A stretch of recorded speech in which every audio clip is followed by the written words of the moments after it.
Hi Thampi sir. Hi Thampi സാറേ. എനിക്ക് എല്ലാവരുടെയും സ്നേഹത്തിന് നന്ദി. യെസ്. അപ്പൊ നമ്മള് ബിഗ് ബുക്കിന്റെ ഒരു പഠന കൂട്ടായ്മയായിട്ട് നമ്മളെല്ലാവരും കൂടി ചേർന്ന് ഒരു ശ്രമം നടത്തുകയാണ്. നമ്മുടെ വിശുദ്ധ ഗ്രന്ഥം, ഹോളി ടെക്സ്റ്റ് എന്നോ എക്സർസൈസ് ബുക്ക് എന്നൊക്കെ ഇതിനെ പറയാം. നമ്മൾ പഠിക്കുന്ന കാലത്ത് പഠിക്കുന്ന സ്കൂളിലൊക്കെ പഠിക്കുമ്പോൾ നമ്മൾ പറയുന്ന എന്താണ് എക്സർസൈസ് ബുക്ക്. എക്സർസൈസ് ബുക്കുകൾ പഠിച്ചാണ്, അതിൽ നിന്നാണ് മനസ്സിലാക്കിയിട്ടാണ് നമ്മൾ പരീക്ഷ എഴുതുന്നത്.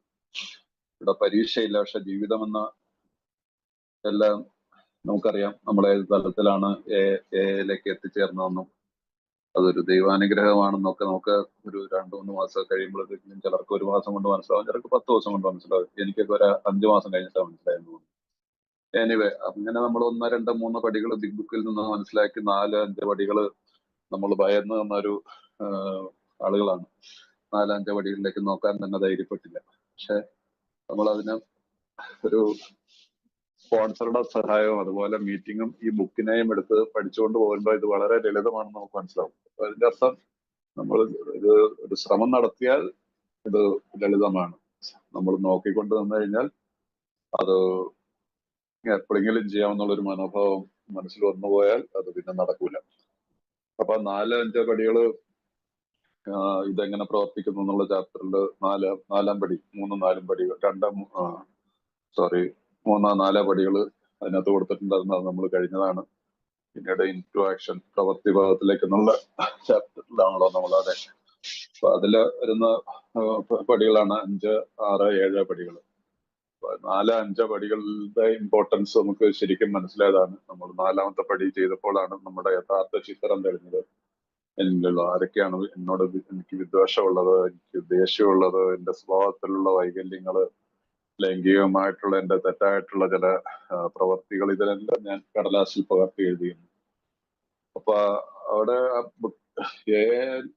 ഒരു സ്റ്റെപ്പിലും നമുക്ക് ഒരു വലിയൊരു വാർണിംഗ് ആയിട്ടൊന്നും എങ്ങും എഴുതിയിട്ടില്ല. പക്ഷെ 4-ാമത്തെ പടിയിലും 5-ാമത്തെ പടിയിലും വാർണിംഗ്, ഒരു മുന്നറിയിപ്പ് നമുക്ക് വരുന്നുണ്ട്. നമ്മൾ ഈ മറ്റുള്ളവരെ ദ്രോഹിക്കുന്നവരുടെയൊക്കെ ലിസ്റ്റ് എടുക്കുന്നുണ്ടല്ലോ. അപ്പൊ അത് ഇതിനകത്ത് 4-ാമത്തെ പടിയിൽ പറഞ്ഞിട്ടുണ്ട്. നമ്മൾ വായിച്ചു പോയതാണ്, അങ്ങോട്ട് ബുക്ക് പേജിലേക്കൊന്നും പോകുന്നില്ല. ഞങ്ങൾ ഈ മറ്റുള്ളവരെ ദ്രോഹിക്കുന്നത് തുടർന്നാൽ നമ്മൾ മദ്യപിക്കുക തന്നെ ചെയ്യും. അതുപോലെ തന്നെ 5-ാമത്തെ പടി, 4-ാമത്തെ പടി ചെയ്ത് 5-ാമത്തെ പടിയിൽ പറയുമ്പോഴും നമ്മൾ ഭയന്ന് നിൽക്കാതെ തുറന്ന് ദൈവത്തിന്റെ മുമ്പിലും മറ്റൊരു വ്യക്തിയുടെ മുമ്പിലും തന്നോട് തന്നെയും തന്റെ ഈ തെറ്റുകള്, തന്റെ കുറവുകള്, തന്റെ യഥാർത്ഥ ചിത്രത്തെ തുറന്ന് കാണിക്കുക. നമ്മൾ എഴുതി വെച്ചത് അങ്ങനെ കാണിക്കേണ്ട, ആരെയും കാണിക്കേണ്ട ആവശ്യമില്ല. പക്ഷെ നമ്മുടെ മുമ്പിൽ ഫേസ് ടു ഫേസ് ആയിട്ടിരുന്ന് അതിനെക്കുറിച്ച് സംസാരിക്കണം. ഈ പടി ഒഴിവാക്കിയാൽ, if you skip this vital step എന്ന് പറയുന്നത്, ഈ പടി ഒഴിവാക്കിയാൽ, പറഞ്ഞാൽ വളരെ ഇമ്പോർട്ടന്റ് ആയിട്ടുള്ള ഈ 5-ാമത്തെ പടി ഒഴിവാക്കിയാൽ നിശ്ചയമായി നിങ്ങൾ കുടിച്ചിരിക്കും. അതാണ് ബിഗ് ബുക്ക് പറയുന്നത്. അപ്പൊ അതിന്റെ ഇമ്പോർട്ടൻസ് നമുക്ക് മനസ്സിലായില്ലേ. അപ്പൊ 4-5 പടികൾ. അപ്പൊ ഞാൻ അന്ന് പറഞ്ഞിരുന്നു 4-ാമത്തെ പടിയുടെ ഈ ഭാഗത്തൂടെ കയറുന്നപ്പോ ചില പറഞ്ഞ ആർക്കും 4-ാമത്തെ പടി ചെയ്യാനായിട്ട് താല്പര്യമുണ്ടെങ്കിൽ വളരെ ലളിതമാണ്. ചെയ്യാൻ താല്പര്യമുള്ളവർ കുറച്ചുപേര് താല്പര്യം കാണിച്ചു. കുറച്ചു പേർക്ക് അതിന്റെ കുറച്ച് സഹായകരമായിട്ടുള്ള കുറച്ച് കാര്യങ്ങളൊക്കെ അയച്ചു കൊടുത്തു. ചിലർ റെസ്പോണ്ട് ചെയ്യുന്നുണ്ട്, സന്തോഷമുള്ള കാര്യമാണ്. അപ്പൊ അത് പക്ഷെ എനിക്കെപ്പോഴും ഒരു നല്ല ഉറപ്പുണ്ട്, ഒരു നല്ലൊരു വിഭാഗം നമ്മുടെ അംഗങ്ങളും ഈ 4-5 പടികളിൽ വരുമ്പോൾ ഒന്ന് ശങ്കിച്ചു നിൽക്കുന്നവർക്ക് ശരിയായിട്ടുള്ള രീതിയിൽ തന്നെ ചെയ്യണം. മനസ്സിലായില്ലേ? എങ്ങനെയെങ്കിലും തട്ടിക്കൂട്ടി ചെയ്യുന്ന ഒരു പടിയല്ല 4-ാമത്തെ 5-ാമത്തെ പടി. അപ്പൊ ബിഗ് ബുക്ക് രീതി തന്നെ ചെയ്യാവുന്നതാണ് ഉചിതം. പല രീതിയിലൊക്കെ ഏതായാലും ഞാൻ ആ ഒരു ഇതിലേക്കൊന്നും പോകുന്നില്ല. അപ്പൊ അതുകൊണ്ട് കഴിയുന്ന ഇപ്പോഴും പറയുന്നു, ആർക്കെങ്കിലും ഇപ്പോഴും 4-5 പടികൾ ചെയ്യാൻ താല്പര്യമുണ്ടെങ്കിൽ എനിക്ക് സാധിക്കും. എന്നെ പോലെ മറ്റു കഴിയുന്നവരെ വേറെ ആരെങ്കിലും ആയിട്ടും എനിക്ക് കൂട്ടി ചേർത്ത് അവരുടെ കേട്ട നിങ്ങളെന്താണ് ലിങ്ക് ചെയ്ത് തരാൻ എനിക്ക് സാധിക്കും. അതുകൊണ്ട് താല്പര്യമുള്ളവർ വിളിക്കുകയോ മെസ്സേജ് വല്ലതും ചെയ്യുക. മീറ്റിങ്ങിന് ശേഷം പറയുകയോ, എന്റെ നമ്പർ അറിയാവുന്നവരോട് ചോദിച്ച് മനസ്സിലാക്കി ചെയ്താൽ മതി. അപ്പൊ നമ്മളിപ്പോ 6-7 പടി അവസാന ഭാഗത്താണ്. അപ്പൊ 6-7 പടികൾ എന്ന് പറഞ്ഞാൽ നമ്മൾ പറഞ്ഞില്ലേ, ബിഗ് ബുക്കില് പൊതുവെ പറയുന്നൊരു ഫർഗോട്ടൺ സ്റ്റെപ്സ് എന്നൊക്കെ പറയും. അപ്പൊ ആക്ച്വലി അത് ഫർഗോട്ടൺ സ്റ്റെപ്സ് അല്ല, വളരെ ഇമ്പോർട്ടന്റ് ആയിട്ടുള്ള സ്റ്റെപ്പാണ്. ഇവിടെയാണ് നമ്മൾ 6-7 പടി 2 പാരഗ്രാഫ് ആണെങ്കിൽ അതിനുശേഷം കുറെ പേജുകൾ കഴിഞ്ഞതിന് ശേഷമാണ് പിന്നെ 9, 10, 11 8ാമത്തെ പടി മുതലുള്ള ഭാഗത്തേക്കൊക്കെ വരുന്നത്. അപ്പൊ അതിന്റെ അർത്ഥം നമുക്ക് ഇതിനകത്ത് കുറച്ച് നന്നായിട്ട് വർക്ക് ചെയ്യേണ്ട ഒരു പടിയാണ് ഈ 6-7 പടികൾ. ഇവിടെ നമുക്ക് വീണ്ടും ഒരു നല്ലൊരു എക്സാമ്പിൾ തരുന്നതാണ്. അത് എങ്ങനെ പ്രാക്ടീസ് ചെയ്യാൻ പറ്റും എന്നുള്ളതാണ്. നമ്മുടെ 1, 2, 3 പടികളെ നമ്മൾ വീണ്ടും ഈ 6-7 പടികളിൽ നമ്മൾ ഉപയോഗിക്കണം. കാരണം സ്വഭാവത്തിലുള്ള പല വൈകല്യങ്ങളെയും നമ്മൾ കണ്ടെടുത്തു, വിദ്വേഷത്തെ കണ്ടെടുത്തു. എല്ലാം ഏറ്റു പറഞ്ഞാൽ പോലും പലപ്പോഴും പലതും വീണ്ടും തികച്ച് പൊളിച്ചു വരുന്നു എന്ന് പറഞ്ഞാൽ വന്നുകൊണ്ടേയിരിക്കും. പല സ്വഭാവത്തിലുള്ള ദൂഷ്യങ്ങളെയും നിന്നും വിട്ടുമാറാൻ സാധിക്കാതെ വരും. കാരണം അത്രയ്ക്ക് അഡിക്ഷനായി പോയത് ചില കാര്യങ്ങളുണ്ടാവും. മനസ്സിലായില്ലേ? നമ്മളുടെ ഒബ്സസീവ് കമ്പൽസീവ് ഡിസോർഡർ എന്ന് പറയുന്നത് ഇങ്ങനെ കിടക്കും. ചിലപ്പോ വിചാരിക്കും കുറച്ചൊക്കെ എന്തുകൊണ്ടായിക്കൂടെ പറ്റുന്നില്ല, മദ്യപിക്കാതെയും മീറ്റിങ്ങിൽക്കൊക്കെ പോകും, ഒരുപക്ഷെ സ്പോൺസർ പോലും ആയേക്കാം. പക്ഷെ പല തെറ്റുകളിലേക്ക് വീണ്ടും വന്ന് ചടാലിന് സാധ്യതയുണ്ട്.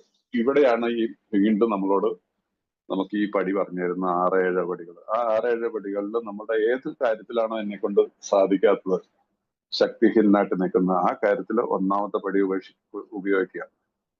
മദ്യത്തിന്റെ മുമ്പിൽ ശക്തിഹീൻ എന്നുള്ള വാക്ക് വിദ്വേഷത്തിന്റെ മുമ്പിൽ ശക്തിഹീനാണ്. അങ്ങനെ ആ വാക്ക് മാറ്റിവെച്ചാൽ ഏത് കാര്യത്തിലാണ് ശക്തിഹീനത, ആ രീതിയിലാണല്ലോ നമ്മൾ ഈ മദ്യത്തിന്റെ കാര്യത്തിൽ മോചനം നേടിയത് എന്നതുപോലെ തന്നെ അതിനകത്ത് കുറച്ചുകൂടെ. കാരണം ഇവിടെ നമ്മളിൽ നിന്ന് ഇത് ലിഫ്റ്റ് ചെയ്യപ്പെട്ടിരിക്കുന്നു, ദൈവികമായിട്ടുള്ള ശക്തിയാൽ ലിഫ്റ്റ് ചെയ്യപ്പെട്ടാണ്. നമ്മളുടെ ആരുടെയും കഴിവുകൊണ്ടല്ല മദ്യപാനം എന്നുള്ള ആ തീവ്രമായിട്ടുള്ള ഒബ്സഷനിൽ നിന്ന് മോചനം നേടിയത്. പക്ഷെ ഈ ഒബ്സഷനുകളിൽ നിന്ന് മോചനം വരുന്നെങ്കിൽ എനിക്ക് ഈ പടികളെ വീണ്ടും ഹോണസ്റ്റ്ലി, അതാണല്ലോ 1ാമത്തെ പടി, ഹോണസ്റ്റി. ആ ഹോണസ്റ്റിയിൽ കൂടി തന്നെ പോയാൽ മാത്രമേ പറ്റുള്ളൂ. Total surrender means surrender. ഏത് കാര്യത്തിലാണെന്ന് വെച്ചാലും നമുക്കറിയാം, സ്വയം തീരുമാനിച്ചുള്ള എന്റെ സ്വഭാവത്തിൽ എനിക്ക് മാറ്റാൻ പറ്റാത്ത ഏത് കാര്യമാണെന്നുള്ളത്. ആ കാര്യത്തിൽ ഇപ്പോഴത്തെ കാലത്ത് ഇഷ്ടംപോലെ പ്രശ്നങ്ങളുണ്ട്. മുമ്പൊന്നും ഇത്രയും എന്ന് പറഞ്ഞാൽ നമുക്കറിയാം, ഇന്ന് സോഷ്യൽ മീഡിയ ഒരുപാട് ഇതാണ്. ഫിംഗർ ടിപ്സിൽ ഓരോരോ കാര്യങ്ങൾ അവൈലബിൾ ആണ്. മറ്റു ചില ആളുകളിൽ എന്താണ് മൂഡ് ചേഞ്ചിങ് മെഡിസിൻസ് ഉണ്ട്. ഇപ്പോൾ നിങ്ങൾ മെഡിക്കൽ ഫീൽഡിലൊക്കെ വർക്ക് ചെയ്യുന്നവർക്ക് ഒക്കെ ഉണ്ട്. അപ്പൊ ചിലരൊക്കെ അങ്ങനെയുള്ള ഒരു ഡിപ്പെൻഡൻസിയിലേക്ക് പോകും. മദ്യപിക്കുന്നൊന്നുമല്ല, വെറി സിമ്പിൾ മൂഡ് ചേഞ്ചർ എന്നുള്ളത്. No, it will not work. അത് വർക്ക് ചെയ്യത്തില്ല. ആ രീതിയിലേക്ക് നമ്മുടെ ഉള്ളിലേക്ക് ഈ ലൈറ്റ് ഓഫ് ദ സ്പിരിറ്റ് എന്ന് പറഞ്ഞിട്ട് പറയുന്ന ഒരു ഭാഗം ഉണ്ടായിരുന്നു. നമ്മൾ വായിച്ചു കഴിഞ്ഞു പോയെന്ന് എനിക്കറിയത്തില്ല. ആ പ്രകാശം, ദൈവികമായിട്ടുള്ള പ്രകാശം വരില്ല. നമ്മൾ ഈ പ്രോഗ്രാമിനെ അക്സെപ്റ്റ് ചെയ്തിട്ടുണ്ടെങ്കിൽ then നമുക്ക് ഫോളോ ചെയ്ത് പറ്റുള്ളൂ. അല്ലെങ്കിൽ നമ്മൾ പരാജയപ്പെട്ടു പോകും. അത് ബുക്കിൽ തന്നെ എഴുതിയിട്ടുണ്ടല്ലേ, rarely have I seen a person fail who thoroughly followed our path. നമ്മളുടെ പാത തികച്ചും പിന്തുടരുന്നവർ പരാജയപ്പെടുക വിരളമാണ്. അപ്പൊ ഇതിനകത്തുള്ള എല്ലാ കാര്യങ്ങളും നമുക്ക് ഫോളോ ചെയ്തേ പറ്റുള്ളൂ. അപ്പൊ അതുകൊണ്ട് ഈ 6-7 പടികളിൽ കുറച്ച് വർക്ക് ചെയ്യാനുണ്ട്. അത് ഈ 1, 2, 3 പടികളുടെ റെപ്പിറ്റേഷന്റെ ഒരു ഓപ്പർച്യൂണിറ്റിയാണ്. അതിൽ കൂടിയാണ് നമുക്ക് മറ്റുള്ളവരെ സഹായിക്കാൻ പറ്റുള്ളൂ. നമ്മളൊരു എക്സാമ്പിൾ ആയിട്ട് മാറണം. ഞാൻ നിങ്ങളുടെ അടുത്ത് എന്തെങ്കിലും പറയുന്നുണ്ടെങ്കിൽ ഞാനത് പാലിച്ചിട്ടേ നിങ്ങളുടെ അടുത്ത് പറയാം. അതല്ല നിങ്ങളെ പറഞ്ഞു കഴിഞ്ഞിട്ട് ഞാൻ ഇത് ബുക്കിലെ അത് ഇതൊക്കെ കേട്ടു പറഞ്ഞു, എന്റെ സ്പോൺസർ പറഞ്ഞു എന്നൊക്കെ കോപ്പി അടിച്ചു നിങ്ങളോടൊക്കെ പറഞ്ഞിട്ട് സൂപ്പിച്ചിട്ട് പോയിട്ടൊന്നും ഒരു കാര്യമില്ല. അത് ഭയങ്കര തെറ്റാണ്. ഞാനിപ്പോ നിങ്ങളുടെ അടുത്ത് പറയുന്നുണ്ടെങ്കിൽ ഞാനത് സത്യസന്ധമായിട്ട് ചെയ്യണം. ആ സത്യസന്ധമായിട്ടുള്ളത് കൊണ്ടാണ് നിങ്ങൾ എന്നോട് സംസാരിക്കാൻ നിങ്ങളോട് പറയുന്നത്, അല്ലല്ലേ? ഒരിക്കലും പറയത്തില്ല. നിങ്ങൾക്ക് ഒരു മദ്യപാനിയെ അങ്ങനെ അധികം നാളൊന്നും പൊട്ടനാക്കാൻ പറ്റത്തില്ല. നമ്മുടെ ഇംഗ്ലീഷിലൊരു ചൊല്ലുണ്ട്, ബുൾഷിറ്റർ കനോട്ട് ബുൾഷിറ്റ് ബുൾഷിറ്റർ എന്ന് പറയും അല്ലെ? ബുൾഷിറ്റർ കനോട്ട് ബുൾഷിറ്റർ. ഒരു മദ്യപാനി വേറെ മദ്യപാനിയെ വട്ടം ചുറ്റിക്കാൻ അധികം നാളൊന്നും പറ്റത്തില്ല. കുറച്ച് ദിവസം കഴിയുമ്പോൾ മനസ്സിലാവും നമ്മളെ വട്ടം ചുറ്റിക്കാനാണ് അവന്റെ ഇന്റൻഷൻസ് ശരിയല്ല എന്ന് നമുക്ക് മനസ്സിലാവും. പക്ഷെ സത്യസന്ധതയെ തിരിച്ചറിയാനുള്ള കഴിവ് എല്ലാവർക്കും ഉണ്ടാവും. സത്യസന്ധത എന്ന് പറയുന്നിട്ടുണ്ടെങ്കിൽ അതിനകത്ത് സ്നേഹമുണ്ട്, കരുതലുണ്ട്, എളിമയുണ്ട്. ഇതെല്ലാം നമുക്ക് മനസ്സിലാവും പെട്ടെന്ന്. എല്ലാവരും നമുക്ക് മനസ്സിലായില്ലേ? ഇന്നലെ ആയിരുന്നല്ലോ, ഇന്നലെ അല്ല, തിങ്കളാഴ്ച. യെസ്, നമ്മുടെ പോപ്പ് പിതാവ് നമ്മളെ എല്ലാം വിട്ടു തന്നെ. ഇതുപോലൊരു പോപ്പ് അടുത്ത കാലത്ത് ഉണ്ടായാല് ജോൺ പോൾ സെക്കൻഡ് അതിനൊരു ദിവ്യനായിട്ട് ഇദ്ദേഹം ഒരു ദിവ്യനായിട്ട് എനിക്ക് തോന്നുന്ന അധികം താമസിയാതെ തന്നെ അദ്ദേഹത്തിന് ഒരു സെയിന്റ് റൂട്ട് കിട്ടാനുള്ള സാധ്യത. അദ്ദേഹത്തിന്റെ എളിമ എത്രയെന്നുള്ള അവസാനത്തെ പുള്ളിയുടെ റൈറ്റിംഗ്സ് ഒക്കെ വായിച്ചു കഴിഞ്ഞാൽ നമുക്ക് മനസ്സിലാവും. ഇതുപോലെ എളിമപ്പെടാൻ ഒരു വ്യക്തിക്ക് സാധിക്കും. നമ്മളുടെ കയ്യിലേക്ക് എന്തെങ്കിലുമൊക്കെ വന്നു കഴിയുമ്പോൾ നമ്മളിൽ എന്ത് അഹങ്കാരം വരുന്നു. എത്ര ലളിതമായിട്ട്, എത്ര ഇതിനു മുമ്പ് നടന്നിട്ടുള്ള പോപ്പുമാരുടെയൊക്കെ സംസ്കാര ചടങ്ങുകൾ നമ്മൾ കണ്ടിട്ടുള്ളവർക്ക് കുറച്ച് പേർക്ക് ചിലപ്പോൾ അടുത്തടുത്താണല്ലോ. രണ്ടു മൂന്നും ജോൺ പോൾ സെക്കൻഡിനെയൊക്കെ ഈ തലമുറയിലുള്ളവർ കണ്ട. അതിനുശേഷം പോപ്പ് ബെനഡിക്റ്റിന് കണ്ടതാണ്. അദ്ദേഹത്തിന്റെ നമ്മൾ കാണാൻ പോകുന്നത്. പക്ഷെ അദ്ദേഹം കൃത്യമായിട്ട് എഴുതി വെച്ചാണ്, ലളിതമായിട്ട് തോന്നേണ്ട പുള്ളിയുടെ പേര് പോലും പോപ്പ് ഫ്രാൻസിസ് ഒന്നാമൻ എന്ന് പറഞ്ഞിട്ട് എഴുതേണ്ടതാണ്. സിമ്പിൾ ഫ്രാൻസിസ് എന്ന് മാത്രം എഴുതിയാൽ മതി അദ്ദേഹം പറഞ്ഞു. അതും സെന്റ് പീറ്റേഴ്സ് ബസിലിക്കയിൽ വേണ്ടെന്ന് പറഞ്ഞിരിക്കുക. ആദ്യമായിട്ടാണ് ഒരു പോപ്പിന് വേറൊരു ബസിലിക്കയിൽ സെന്റ് മേരിച്ച്. കാരണം അദ്ദേഹം മാതാവിൽ ആശ്രയിച്ചാണ് പുള്ളിയുടെ പ്രാർത്ഥനകൾ മുഴുവനായിരുന്നത്. എനിവേ, ഞാൻ പറയുന്നത് പറഞ്ഞ ഹ്യൂമിലിറ്റി, അതിനെന്നും അതാണ് ഏറ്റവും വലിയ കാര്യം. നമ്മൾ താഴ്ന്നു കൊടുക്കാനായിട്ട് സന്നദ്ധനാണ്. എന്നിലെ ഞാനെന്നുള്ള അഹംഭാവത്തെ കളയണം. ഇതെല്ലാം പാസിംഗ് ആണ്, മനസ്സിലായില്ലേ? ഇതെല്ലാം കഴിഞ്ഞു പോകുന്ന ഈ ലോകത്ത് എത്രയോ വലിയ സംഭവങ്ങൾ വന്നു, ഇതെല്ലാം കഴിഞ്ഞു. മഹാന്മാര് വന്നു, എല്ലാം പോയിക്കൊണ്ടിരിക്കുകയാണ്. അപ്പൊ ഈ ടെമ്പററി ആയിട്ടുള്ള ഒരു കുറച്ചു കാലം നമുക്ക് കിട്ടി, അതിന്റെ ഒരു നല്ലൊരു പങ്ക് നമ്മൾ മദ്യപിച്ച് നശിപ്പിച്ചു കളഞ്ഞു, മരിച്ചവരായി പോയി.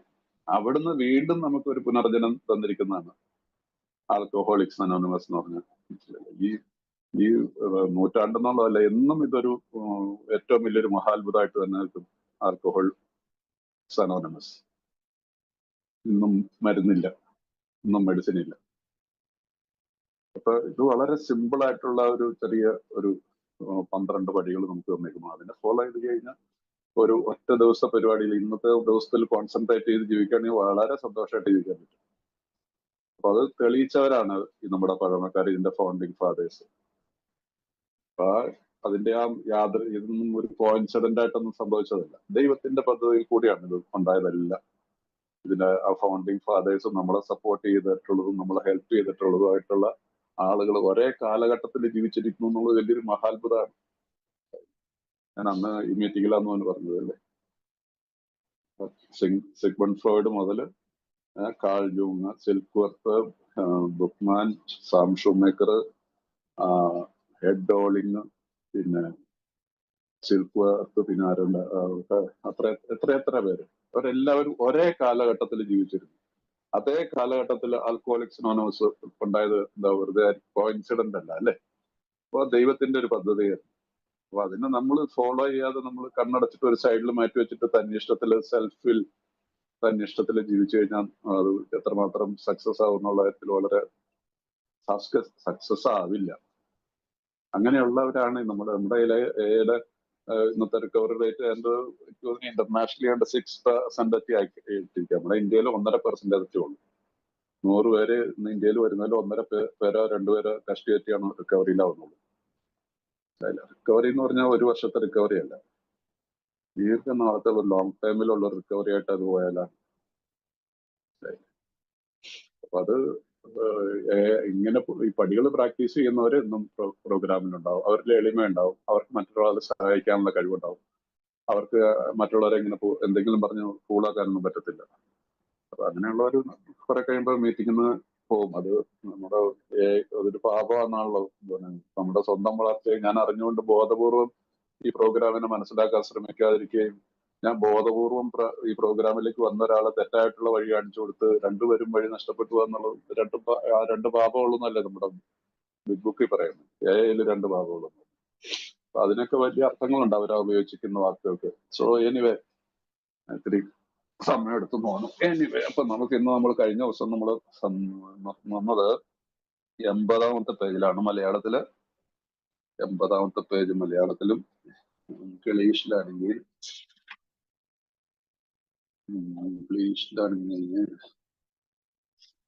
അവിടെ ആർക്കെങ്കിലും പറയാമോ? ഇംഗ്ലീഷിലാണെങ്കിൽ 82ാമത്തെ പേജിലാണ്. അതിന്റെ 81ാമത്തെ പേജിന്റെ ഏറ്റവും അടിയിലത്തെ പാരഗ്രാഫിലാണ് ഇംഗ്ലീഷിൽ.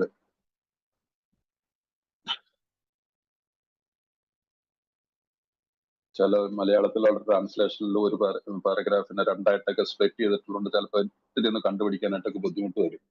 അതുകൊണ്ട് ഞാൻ ചിലപ്പോൾ പറയുമ്പോൾ അങ്ങോട്ടും ഇങ്ങോട്ടും ഇച്ചിരിയൊക്കെ മാറിപ്പോയാൽ ഒന്ന് ക്ഷമിച്ചേക്കണം. അപ്പൊ ഇനി നമുക്ക് പോകാനുള്ളത്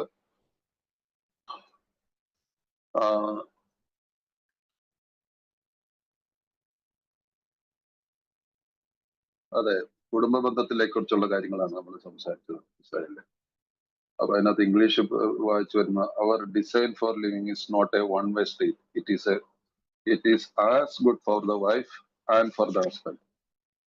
if we can forget, so can she. It is better, however, that one does not needlessly name a person upon whom she can vent jealousy. ഇതാണ് ഇംഗ്ലീഷിന്റെ ഭാഗത്ത് ചെയ്യുന്നത്. അപ്പൊ നമുക്ക് അതിനകത്ത് മലയാളത്തിലേക്ക് വരാം. ജീവിതത്തെ കുറിച്ചുള്ള ഞങ്ങളുടെ ധാരണ ഒരു വശത്തേക്ക് മാത്രം സഞ്ചരിക്കാവുന്ന ഒരു പാതയല്ല. അത് ഭാര്യയ്ക്ക് എന്ന പോലെ തന്നെ ഭർത്താവിനും നല്ലതിനുള്ളതായിരിക്കണം. നമുക്ക് മറക്കാൻ പറ്റുമെങ്കിൽ അവൾക്കും അതിന് കഴിയണം. അവളുടെ അസൂയ എന്ന് പതിച്ചേക്കാനുള്ള വ്യക്തിയോട് വ്യക്തിയുടെ പേര് അവളോട് പറയാതിരിക്കുന്നതായിരിക്കും ഉത്തമം. അപ്പൊ ഇത് മനസ്സിലായില്ലേ? മദ്യപാനികളുടെ ജീവിതത്തിൽ വളരെ റയർലി ഒക്കെ സംഭവിക്കാനുള്ള സാധ്യതയുണ്ട്. മനസ്സിലായില്ലേ? മദ്യപാനിയുടെ കാര്യത്തിൽ ഉറപ്പാണ് ഏതെങ്കിലുമൊക്കെ ബന്ധങ്ങൾ അറിഞ്ഞോ അറിയാതെ പോരാത്തിന് അഡിക്ഷനിൽപ്പെട്ട ഒരു കാര്യമാണല്ലോ സെക്ഷൽ ആയിട്ടുള്ള അഡിക്ഷൻ എന്നുള്ളത്. അപ്പൊ അത് ചിലപ്പോ ഒരു കുറെ നാളുകൾ ഈ ഭർത്താവിന്റെ അവഗണനയ്ക്ക് പാത്രമാകുന്ന ഭാര്യമാര് ചിലപ്പോഴെങ്കിലുമൊക്കെ ഏതെങ്കിലുമൊക്കെ തെറ്റായിട്ടുള്ള ഒരു അതിര് കഴിഞ്ഞ ബന്ധത്തിലേക്ക് പോകണമെന്നില്ല, പോയിട്ടുമുണ്ട്, സംഭവിക്കുന്നതൊക്കെ നമുക്കറിയാം. ഇന്നത്തെ പോരാ തന്നെ ഇപ്പൊ ഈ സോഷ്യൽ മീഡിയ ഒന്നോടുകൂടി നമുക്കറിയാമല്ലോ ഇത്തിരി കുറഞ്ഞു തോന്നും. ഒരിടയ്ക്ക് ഒരു മിസ്ഡ് കോളിൽ കൂടി ആത്മഹത്യ ചെയ്ത സംഭവങ്ങളുണ്ട്, ഡൈവോഴ്സ് ചെയ്ത സംഭവങ്ങളുണ്ട്, ഭാര്യ ഭർത്താവിനെ വെട്ടിക്കൊന്നുണ്ട്, അല്ലെങ്കിൽ ഭർത്താവ് ഭാര്യനെ വെട്ടിക്കൊന്നുണ്ട്, ഭാര്യയും കാമുകനോടും കൂടി ഭർത്താവിനെ വെട്ടിക്കൊന്നുണ്ട്. സംഭവത്തിന്റെ തുടക്കം എന്താണ്? ഒരു മിസ്ഡ് കോൾ.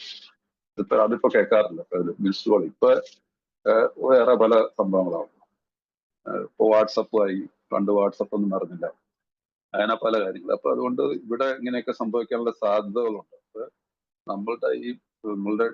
നമുക്കൊരു ജീവിത ശൈലി എന്നുണ്ട്. ആ ശൈലിയിൽ എന്നോട് എല്ലാവരും ക്ഷമിക്കണം, ഞാൻ ആരോടും ക്ഷമിക്കില്ല. ഈ കാര്യം നമുക്കുണ്ട്. അതിപ്പോ ഈ വൈഫിനോട് മാത്രമല്ല, നമ്മുടെ കുടുംബത്തിൽ മറ്റ് ചേട്ടനോടോ അനിയന്മാരോടോ അച്ഛനോടോ അമ്മോടോ ഒക്കെ വരാൻ വഴിയുണ്ട്. അപ്പൊ ഇവിടെ നമുക്ക് അതുകൊണ്ട് ഇവിടെ ഭാര്യയെ കുറിച്ചാണ് സംസാരിക്കുന്നത്. ഈ ഭാഗത്ത് കുടുംബ ബന്ധത്തിലാണ്. അതുകൊണ്ട് അത് ഭാര്യയ്ക്കെന്ന പോലെ ഭർത്താവിനെന്നുള്ളത് നമുക്ക് മറക്കാൻ പറ്റുമെങ്കിൽ അവൾക്കും അതിൽ. അപ്പൊ നമുക്ക് അവർക്ക് എന്തെങ്കിലും ഒരു തെറ്റാ, ഒരു അബദ്ധമോ, അങ്ങനെ എന്തെങ്കിലും നമ്മളറിയാതെ എന്തെങ്കിലും ഒരു കാര്യത്തിൽ അവർ പെട്ടുപോയിട്ടുണ്ടെങ്കിൽ നമുക്ക് മനസ്സിലാക്കാം. കാരണം നമുക്ക് കുഞ്ഞുങ്ങളുണ്ടാവും, 2 or 3 മക്കളൊക്കെ ഉണ്ടെങ്കിൽ അവിടെ ഇത് വലിയൊരു ഇഷ്യൂ ആക്കി കൊണ്ടുവന്നു കഴിഞ്ഞിട്ടുണ്ടെങ്കിൽ പല ആളുകൾക്ക് പറ്റത്തില്ല.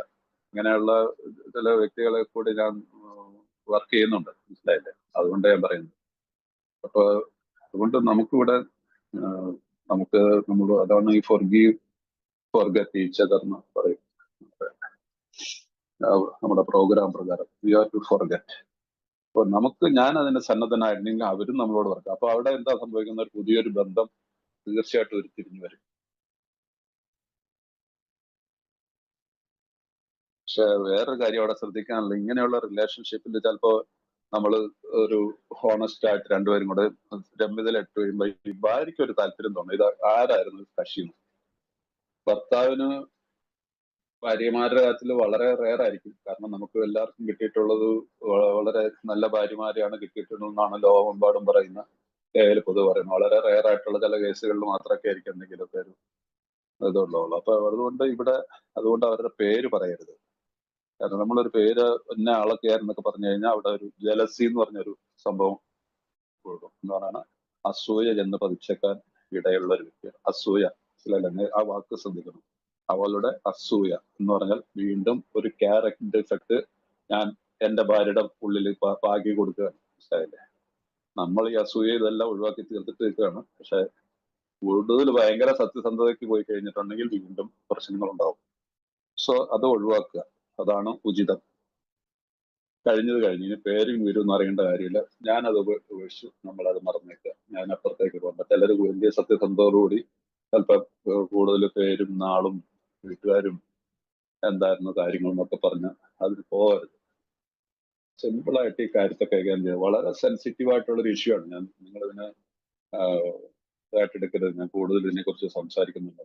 അത് പെട്ടുപോയിട്ടുള്ളവർ അതിൽ നിന്ന് ഓവർകം ചെയ്യാനായിട്ട് ഇപ്പോഴും ഒരുപാട് സ്ട്രഗിൾ ചെയ്യുന്നുണ്ട്. അതുകൊണ്ടാണ് ഞാൻ പറയുന്നത് കേട്ടോ. ഇനി അടുത്തത്, ഒന്നും മറച്ചു വെക്കാതെ വെട്ടിത്തുറന്ന് പറയേണ്ടതായിട്ടുള്ള ചില സാഹചര്യങ്ങൾ ചിലപ്പോൾ ഉണ്ടാകും.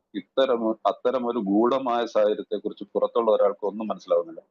കഴിഞ്ഞതൊക്കെ കഴിഞ്ഞു എന്നാണ് സദ്ബുദ്ധിയുടെയും സ്നേഹാർദ്രമായ ദയയുടെയും മാർഗമെന്ന് രണ്ടുപേരും തീരുമാനിച്ചേക്കാം. ഇരുവരിൽ ഓരോ ആളും മറ്റേയാളിന്റെ സന്തോഷം മനസ്സിൽ കരുതി അതിനായി പ്രാർത്ഥിച്ചേക്കാം. നാം നേരിടുന്നത് ഏറ്റവും ഭയങ്കരമായ മനുഷ്യവികാരമായ അസൂയയോടാണെന്ന കാര്യം എപ്പോഴും കരുതിയിരിക്കുക. ഈ വാചകം ശ്രദ്ധിക്കണം, ചുമ്മാ വെറുതെ വായിച്ചു പോകരുത്. ഇരുവരിൽ ഓരോ ആളും മറ്റേയാളിന്റെ സന്തോഷം മനസ്സിൽ കരുതി അതിനായി പ്രാർത്ഥിച്ചേക്കാം. ഇതിനകത്തുള്ള അടുത്ത വാക്കാണ്, നാം നേരിടുന്നത് ഭയങ്കരമായ മനുഷ്യവികാരമായ അസൂയയോടാണെന്ന കാര്യം എപ്പോഴും കരുതി. മാരക പാപങ്ങളിൽ ഒന്നാണ്. അതിനകത്ത് ഇവിടെ നമ്മുടെ മാനുഷികമായിട്ടുള്ള മനുഷ്യവികാരമായ അസൂയയോടാണെന്ന കാര്യം ചോദിക്കുക. നേർക്ക് നേരെയുള്ള ഒരു ഏറ്റുമുട്ടലിന് പകരം ഏതെങ്കിലും ഒരു പാർശ്വഭാഗത്തെ കൂടിയുള്ള അക്രമമാണ് നല്ലതെന്ന് ഒരു നല്ല പട്ടാള മേധാവി കരുതപ്പെടുന്നു. അപ്പോ ഇവിടെ എന്താ എഴുതിയിരിക്കുന്നത്, ഇംഗ്ലീഷിൽ കൂടെ നോക്കുകയാണെങ്കിൽ, yes, each might pray about it, having the other one's happiness uppermost in mind. Keep it always in sight. We are dealing with the most terrible human emotion, jealousy. Most terrible human emotion, that is jealousy. A good generalship may decide that the problem be attacked on the flank rather than the risk of face-to-face combat. A good generalship, ഒരു നല്ലൊരു leadership, അല്ലെങ്കിൽ ഇവിടെ പട്ടാള മേധാവി എന്നാണ് പറയുന്നത് മലയാളത്തിൽ ചെയ്തിരിക്കുന്ന, അതായിരിക്കും പട്ടാള മേധാവി തന്നെയായിരിക്കും ഗുഡ് ജനറൽഷിപ്പ് എന്ന് ഉദ്ദേശിക്കുന്നത്. ഏതായാലും എന്താ അതിന്റെ അർത്ഥം നമുക്ക് മനസ്സിലാക്കിയെടുക്കാവുന്നുള്ളൂ. ഇതാണ്, നേർക്ക് നേരെയുള്ള ഒരു ഏറ്റുമുട്ടലിന് പകരം ഏതെങ്കിലും പാർശ്വഭാഗത്തിലുള്ള ആക്രമണമാണെന്നാണ് മലയാളത്തിൽ എഴുതിയിരിക്കുന്നത്. ഇംഗ്ലീഷിൽ എഴുതിയിരിക്കുന്നത് decide to the problem attacked on the attacked. Yes, ഏറ്റുമുട്ടുക. Flank rather than risk a face to face combat. അപ്പൊ നമുക്ക് അറിയാം, യുദ്ധത്തിലൊക്കെ അങ്ങനെയൊക്കെ ആയിരിക്കും ചെയ്യുന്നത്. നേരിട്ട് നേർക്ക് നേരെ വെടിവെക്കാതെ എതിരാളി വരുന്ന വഴികളെ മനസ്സിലാക്കിയിട്ട് നമ്മള് ആ എതിരാളിയെ വളഞ്ഞിട്ട് ആക്രമിക്കുക എന്ന് പറയില്ല. എന്നപോലെ തന്നെ ഈ വൈകാരികമായിട്ടുള്ള ഈ കുറവിനെ നമ്മൾ മനസ്സിലാക്കാനായിട്ട് പോവുക.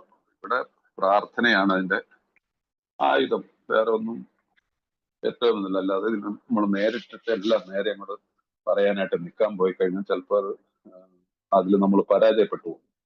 കാരണം ഇതിനകത്ത് വരുന്ന നമ്മൾ നേരിട്ട് യുദ്ധം ചെയ്യാൻ പോകുന്ന അസൂയ എന്നുള്ളൊരു വികാരത്തെ നമ്മുടെ കുടുംബത്തില് അല്ലെങ്കിൽ നമ്മുടെ വൈഫിന്റെ ഉള്ളില് വളർത്തിയെടുക്കാനായിട്ടാണ്. ഞാൻ കൂടുതൽ സത്യസന്ധനായിട്ട്, നമ്മൾ പറയത്തില്ലേ, നമ്മുടെ ആൽക്കഹോളിക്സിനുള്ളൊരു വലിയൊരു കുഴപ്പം എന്താണ്, വൈകാരികമായിട്ട് നമ്മളെ എക്സ്ട്രീംസ് ആണ്.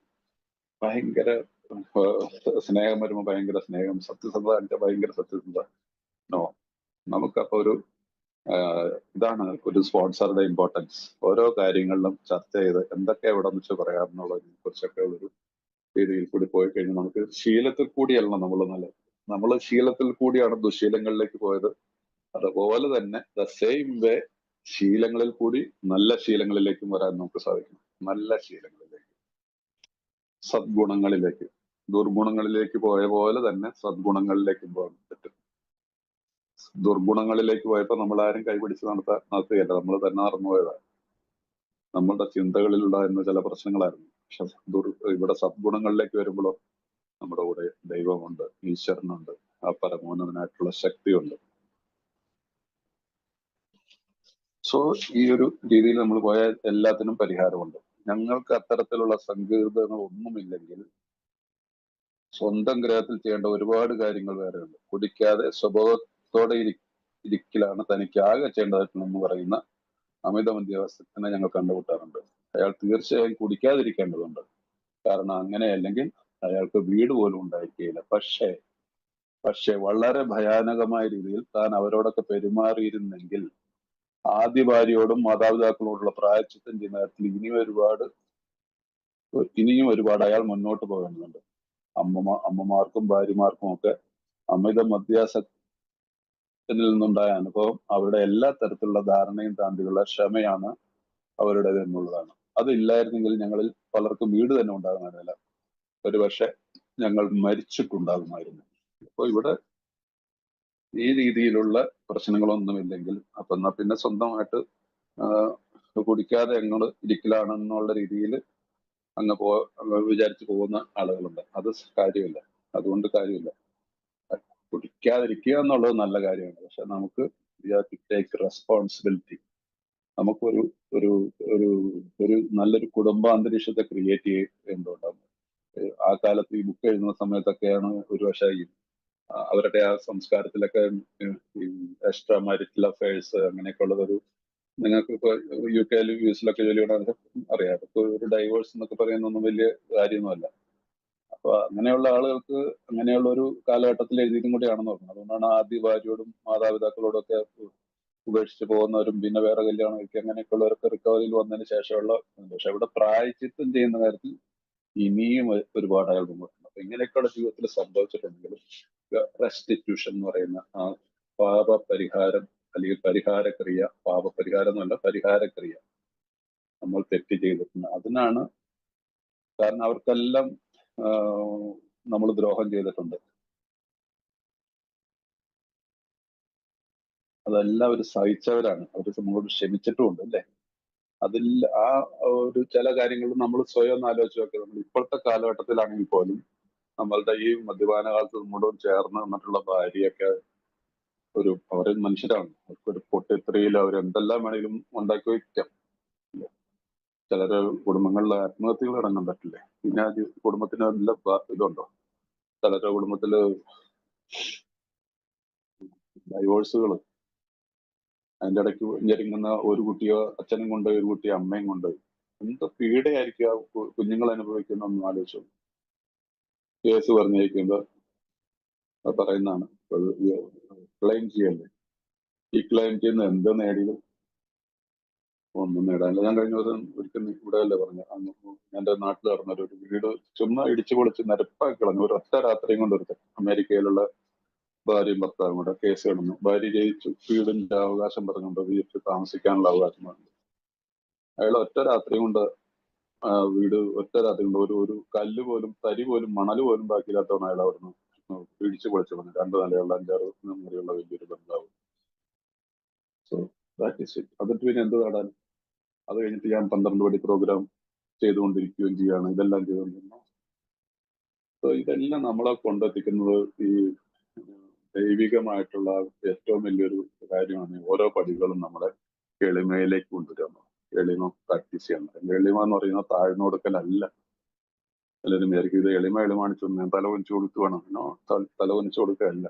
നമ്മളിൽ ഓട്ടോമാറ്റിക്കലി ദൈവികമായിട്ട് വരുന്ന ഒരു അനുഭവമാണത്. ആ അനുഭവത്തിന്റെ മുമ്പിൽ എത്ര വലിയ വെട്ടാൻ വന്ന പോത്തും തല താഴ്ത്തും. കാരണം ഇവിടെ നിൽക്കുന്ന ആള് യുദ്ധം ചെയ്യാൻ നിൽക്കുകയല്ല. വളരെ എത്ര വലിയ പ്രശ്നത്തെയും വളരെ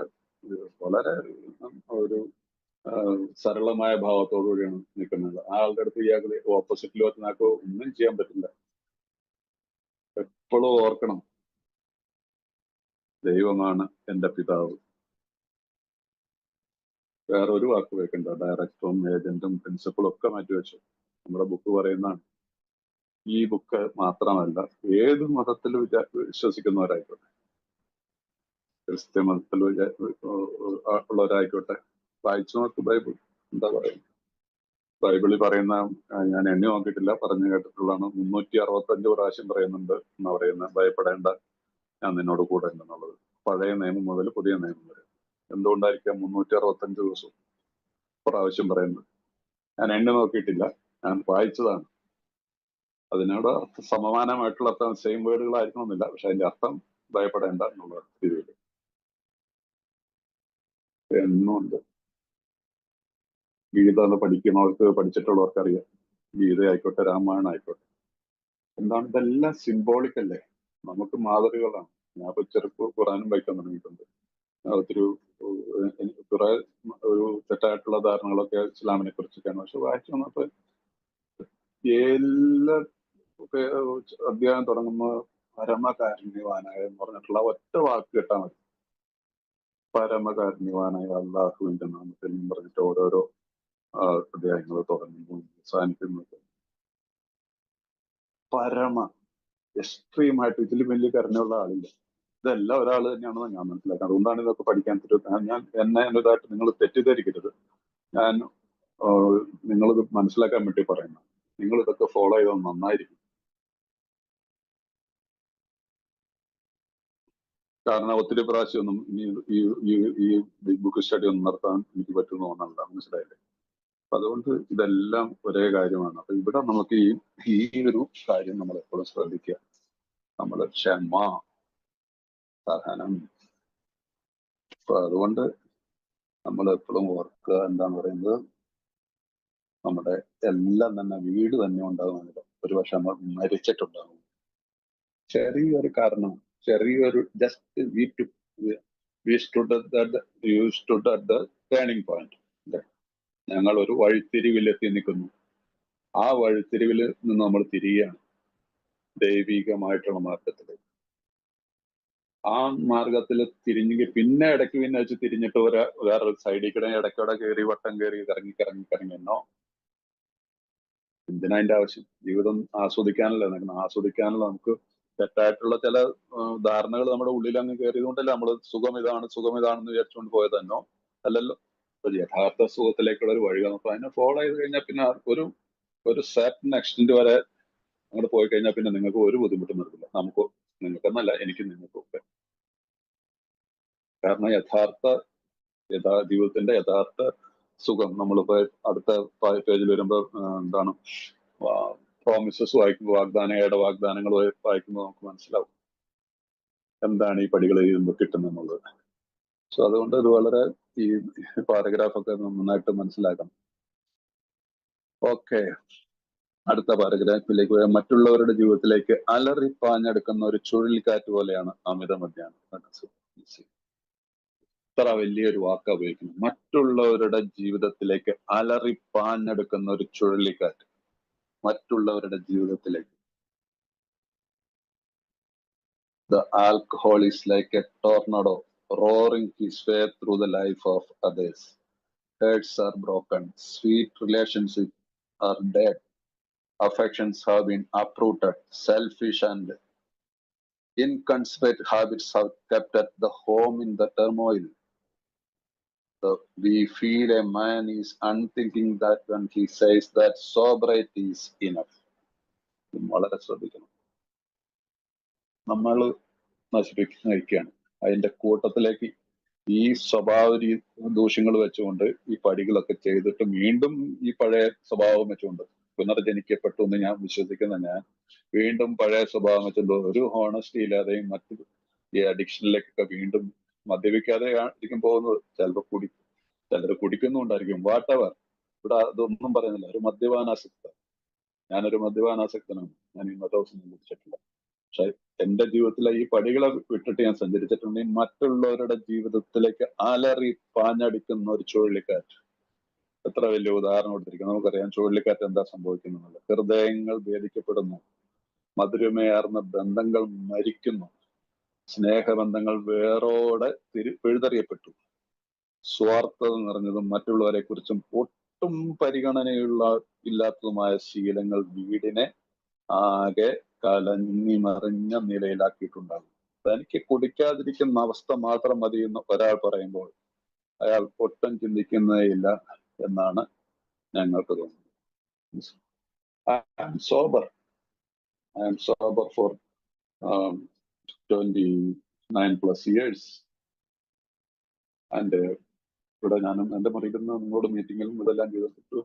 മീറ്റിംഗ് കഴിഞ്ഞിട്ട് പുറത്തേക്ക് ഇറങ്ങി കഴിയുമ്പോൾ മിണ്ടാതെ ചെന്ന് ടേബിളിൽ നിന്ന് ഫുഡും കഴിച്ചിട്ട് വൈഫിനോട് ചോദിക്കത്ത് പോലുമില്ല കഴിച്ചോ, അല്ലെങ്കിൽ വേണമെങ്കിൽ ഉണ്ടാക്കിയെടുത്ത് വെച്ചോ, ഉണ്ടാക്കി എന്താ വെച്ചേക്കണെന്ന് വെച്ചാൽ അതിനകത്ത് 4 കുറ്റം പറഞ്ഞു വേണമെങ്കിൽ അതെടുത്ത് എടുത്ത് മെച്ചപ്പുറത്തേക്ക് കമ്പി ഇട്ടിട്ട് വേണ്ട കിടക്കണം പറഞ്ഞിട്ട് 4 തെറിയും പറഞ്ഞു കൊണ്ടുപോകുന്ന അത് സോബറിറ്റിയാണ്. എത്ര വലിയ കാര്യങ്ങൾ എഴുതിയിരിക്കും നമ്മുടെ റിക്കവറിയിൽ. നമ്മൾ വളരെ ഈ കൊല്ലിങ് എന്താ പറ്റുക? മധുരമയാർന്ന ബന്ധങ്ങൾ മരിക്കുന്നു, സ്നേഹബന്ധങ്ങൾ വേരോടെ പിഴുതെറിയപ്പെടുന്നു, സ്വാർത്ഥത എന്ന് പറയുന്നത് മറ്റുള്ളവരെ കുറിച്ച് ഒട്ടും പരിഗണനയില്ലാത്ത ശീലങ്ങൾ വീടിനെ ആകെ കലങ്ങി മറിഞ്ഞ നിലയിലുണ്ടായിട്ടുണ്ട്. തനിക്ക് കുടിക്കാതിരിക്കുന്ന അവസ്ഥ മാത്രം മതി എന്ന് ഒരാൾ പറയുമ്പോൾ അയാൾ ഒട്ടും ചിന്തിക്കുന്നില്ലാന്ന് എനിക്ക് തോന്നുന്നു. സോ ഇത് ഈ പാവമൊക്കെ ശരിക്കും നമ്മൾ പഠിക്കണം. നിങ്ങളും പഠിക്കണം, നിങ്ങളും മറ്റുള്ളവരോട് പറഞ്ഞു കൊടുക്കണം. അതുകൊണ്ടാണ് ഞാൻ ബുക്കുള്ളവരോടൊക്കെ ഞാൻ പറയാറില്ല, നിങ്ങൾ ഇതൊന്ന് അണ്ടർലൈൻ ചെയ്ത് പോയി കഴിഞ്ഞാൽ ഇത് നിങ്ങൾക്ക് പ്രയോജനപ്പെടും. കാരണം ബിഗ് ബുക്ക് സ്റ്റഡി ചെയ്യാനായിട്ട് വളരെ കുറച്ച് ആളുകൾക്ക് താല്പര്യം ഉണ്ടാവാറുള്ളൂ സാധാരണ. അപ്പൊ അത് കുറെ മാറ്റം വന്നു തുടങ്ങി. ഇപ്പൊ കുറച്ചൊക്കെ മാറ്റം വന്നു തുടങ്ങിയിട്ടുണ്ട്. പക്ഷെ മുമ്പൊക്കെ ബിഗ് ബുക്ക് സ്റ്റഡി എന്ന് പറയുമ്പോൾ ആൾക്കാർക്ക് ഇതുകൊണ്ട് എന്താ കാര്യം, മീറ്റിങ്ങില് വെള്ളമടിച്ച കഥകൾ പറഞ്ഞിരിക്കുന്നു കേൾക്കാനാണെങ്കിൽ ഇഷ്ടം പോലെ ആളുകൾ ഉണ്ടാവും. ഏതെങ്കിലുമൊക്കെ ടോപ്പിക്കിലൊക്കെ ആണെങ്കിൽ. ബിഗ് ബുക്ക് എന്ന് പറഞ്ഞ ഇതിന് നമ്മുടെ പള്ളികളിൽ അറിയാം, എനിക്കും ബിനുവിനൊക്കെ പറയാം, ഞങ്ങളുടെ പള്ളിയിലൊക്കെ വെള്ളിയാഴ്ചയൊക്കെ ചില ധ്യാനമൊന്നും പ്രാർത്ഥന പറഞ്ഞ് 10 ആളുണ്ടാവും, 10 ആളുണ്ടാവും, അല്ലെങ്കിൽ 15 ആളുണ്ടാവും. വലിയ ഇടവകയാ. കോട്ടൂർ പള്ളി, പിന്നെ ബാവകക്ഷിക്കാരൻ, മത്രക്കാശ്, എല്ലായിടത്തും ഇതാണ് അവസ്ഥ. ആ സമയത്ത് ഏതെങ്കിലും പെരുന്നാളുകൾ എന്നൊക്കെ പറഞ്ഞിട്ട് 2-3 പോത്തിനെയൊക്കെ വെട്ടണമെന്ന് പറഞ്ഞാൽ വീട്ടിൽ നാശം, വെള്ളപ്പൊക്കവും ഉന്തം തള്ളും, പൈസ ഇടാനും കൈമുത്താനും ഇതിനൊക്കെ ആയിട്ടുള്ള അതാണോ സ്പിരിച്വാലിറ്റി? എന്റെ ഉദാഹരണത്തിന് ഞാനും ബിനുവും ഞങ്ങളുടെ 2 പേരുടെ ഇടവേല കാര്യം പറഞ്ഞതിന് കുഴപ്പമില്ല. നിങ്ങളുടെ ഇടവേക്കാലേ അറിയത്തില്ല, ഇല്ല, ആളില്ല. പക്ഷെ ബിഗ് ബുക്ക് പഠിക്കണം. ഇതുകൊണ്ട് നമ്മുടെ ബിഗ് ബുക്ക് നശിച്ചൊന്നും പോകുന്നില്ല, നിലനിൽക്കൂല. ഇത്രയും വർഷം നിലനിന്നാണ് ഇനിയും നിലനിൽക്കും. ബൈബിൾ നിലനിന്നെങ്കിൽ ബിഗ് ബുക്ക് നിലനിൽക്കും. വിശുദ്ധ ഖുർആൻ നിലനിന്നെങ്കിൽ ഇതും നിലനിൽക്കും. ഗീതയോ ഉപനിഷത്തും വേദങ്ങളും നിലനിന്നു പോയെങ്കിൽ ഇതും നിലനിൽക്കും. നമുക്ക് വേണ്ടിയിട്ട് ദൈവത്താൽ ഉണ്ടാക്കിപ്പെട്ടിട്ടുള്ള ബുക്കാണത്. നമ്മളെ കുറിച്ചാണ് എഴുതിയിരിക്കുന്നത്, അല്ലാതെ മറ്റുള്ളവരെ കുറിച്ചൊന്നുമില്ല. സാധാരണ ജനങ്ങൾക്ക് വേണ്ടിയിട്ട് എഴുതിയിട്ടുള്ളതല്ല. അമിത മദ്യപാനാസക്തർക്ക് ഒരു ചികിത്സയും ഇതുവരെ ഇല്ലാത്ത, കൊടുങ്കാറ്റിൽ നിന്ന് രക്ഷപ്പെടുന്നതിനുള്ള തുരങ്കത്തിൽ നിന്നും പുറത്തേക്ക് വന്ന് തകർന്നു തരിപ്പണമായ തന്റെ വീട് കാണുന്ന ഒരു കർഷകനെ പോലാണ് ഭാര്യയുടെ അയാളായിപ്പെടുന്നു. ഇവിടെ സംഭവിച്ച കാര്യങ്ങളൊന്നും കാണേണ്ട എന്റെ പറഞ്ഞവരെ, കൊടുങ്കാറ്റ് നിന്നു, അതിനാൽ അത് തന്നെ വലിയൊരു കാര്യമല്ലേ. അപ്പൊ ഇവിടെ കൊടുങ്കാറ്റിൽ നിന്ന് രക്ഷപ്പെടുന്നുള്ള തുരങ്കത്തിൽ നിന്നും പുറത്തേക്ക് വന്ന് തകർന്നരിപ്പണമായ തന്റെ വീട് നടക്കുന്ന ഒരു കർഷകനെ പോലെയാണ് അല്ല അയാൾ പറയുന്ന ആ ഭാര്യയോട് വന്ന് എല്ലാം പോയി എന്നാലും എന്താണ് കൊടുങ്കാറ്റ് നിന്നല്ലോ എന്നുള്ളത്. ഇംഗ്ലീഷിലും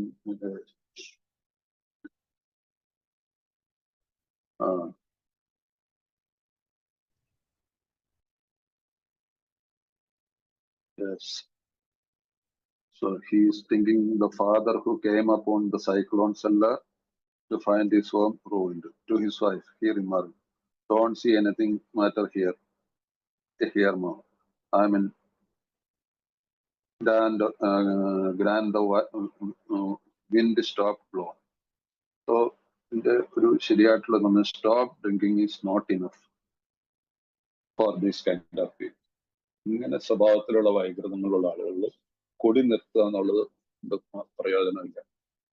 എന്തിനും ന്യായങ്ങളും കാരണങ്ങളും മറ്റുള്ളവരിലേക്ക് ബ്ലെയിം ചെയ്തൊക്കെ പറയുന്ന ആളുകളിലേക്ക് ഓർക്കുക, ഇതിന്റെ സ്പോൺസർ എന്നെ കൊണ്ട് എഴുതി വെപ്പിച്ചിട്ടുള്ളതാണ്. ഈ ഭാഗം എഴുതി വെച്ചിട്ടുണ്ട്. സ്റ്റോപ്പ് ഡ്രിങ്കിങ് ഈസ്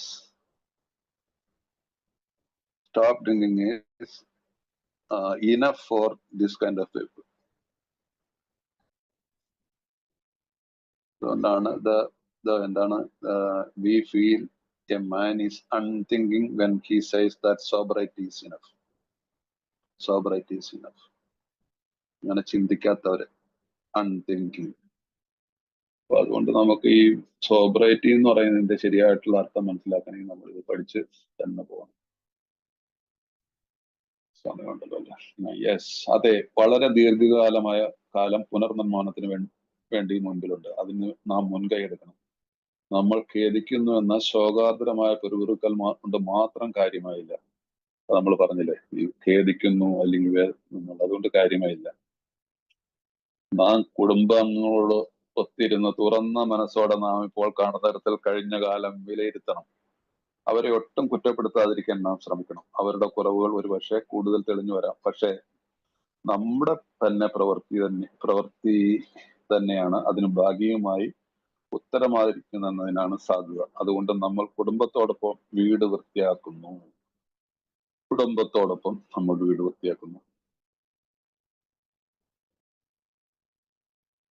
നമ്മുടെ ഇനിയുള്ള കാലത്ത് നമ്മൾ കുടുംബമായിട്ടൊരു തുറന്ന സംസാരം ഉണ്ടാവണം. മക്കളൊക്കെ ആയിട്ട് ഒന്നിരുന്ന് ആഹാരം കഴിക്കാൻ ശ്രമിക്കുക. അങ്ങനെയുള്ളതിലൊരു തമാശ രൂപേണെങ്കിലൊക്കെ നമ്മുടെ കഴിഞ്ഞ കാലത്തെ ജീവിതത്തിലൊക്കെ നമുക്ക് പറഞ്ഞ് വരുമ്പോൾ അതിൽ കൂടിയൊക്കെ ഈ അമൻസ്, ലിവിങ് അമൻസ് എന്നൊക്കെ പറയാറില്ല, അത് ആ കാര്യങ്ങളൊക്കെ ആ രീതിയിലൊക്കെ നടന്നിരിക്കും. അത്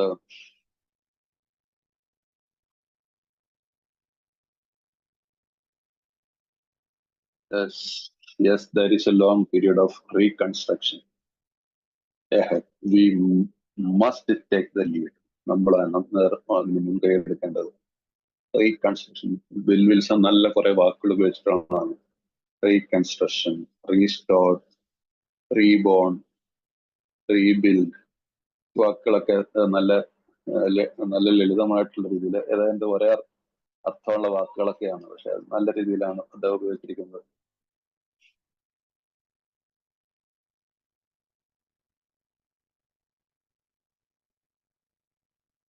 ഇംഗ്ലീഷിൽ നല്ല രീതിയിലാണ്. We ought to sit down with the family and frankly analyze the past as we now see it. Being very careful not to criticize them. നമ്മൾ ഒരിക്കലും മക്കളെയും ഭാര്യനെയും ഒന്നും കൂടുതൽ വിചാരിക്കാൻ ശ്രമിക്കണം. ഇപ്പൊ ഈ 9, 10 പടികള് ഈ ഭാഗത്ത് നമുക്ക് ഒത്തിരി കാര്യങ്ങൾ 8, 9, 10 ഇതിനകത്ത് 11 ഒക്കെ വരുന്നുണ്ട് കുറച്ചൊക്കെ പല ഭാഗത്തായിട്ടൊക്കെ. അപ്പൊ ഇവിടെ എപ്പോഴും നമ്മളുടെ തെറ്റുകളെ ഒരു തമാശ രൂപേണ സംസാരിക്കുന്ന രീതിയിൽ പറഞ്ഞു പോയി കഴിയുമ്പോൾ അവരവരുടെ കാര്യങ്ങൾ അവർക്കും മനസ്സിലാവും. കാരണം ഇവിടെ ആ ഒരു അന്തരീക്ഷം മാറുകയാണ്. മനസ്സിലായില്ലേ? നമ്മൾ ആരെയും കുറ്റപ്പെടുത്തുന്നില്ല. അപ്പൊ അതുകൊണ്ട് പിന്നെ പറയുന്നത്, നമ്മുടെ പ്രഭാത ധ്യാനങ്ങളിൽ ക്ഷമയ്ക്കും സഹിഷ്ണുതയ്ക്കും ദയയ്ക്കും സ്നേഹത്തിനുള്ള മാർഗം കാണിച്ചു തരുന്നതിനായി ദൈവത്തോട് പ്രാർത്ഥിക്കുന്നു. നമ്മുടെ പ്രഭാത ധ്യാനങ്ങളിൽ ഇതിന് ഒരു 11th സ്റ്റെപ്പിന്റെ ഒരു പ്രയർ ആയിട്ട് പറയാറുണ്ട്. നമ്മുടെ പ്രഭാത ധ്യാനങ്ങളിൽ നമ്മൾ പ്രാർത്ഥിക്കാണ്, ദൈവമേ എനിക്ക് ക്ഷമയ്ക്കും സഹിഷ്ണുതയ്ക്കും ദയയ്ക്കും സ്നേഹത്തിനുള്ള മാർഗം തരുന്നതിന് ഞാൻ അപേക്ഷിക്കുന്നു. ദൈവത്തോട് പ്രാർത്ഥിക്കുന്നു. ആ രീതിയിൽ പ്രയത്നം എടുത്തു കഴിഞ്ഞാൽ പ്രാർത്ഥിക്കുന്നു. അതേപോലെ തന്നെ നമ്മുടെ ക്ഷമയ്ക്കും സഹിഷ്ണുതയ്ക്കും ദയയ്ക്കും സ്നേഹത്തിനും ടു എവരി വൺ എന്റെ സ്പോൺസർ ചെയ്തിട്ടുണ്ട്. എവരി വൺ, എല്ലാവരോടും. ഒരാളോട് പോലും എന്റെ ജീവിതത്തിൽ ഇനി യാതൊരു വിദ്വേഷം പറയുകയൊന്നുമില്ല. എല്ലാവരോടും സ്നേഹം.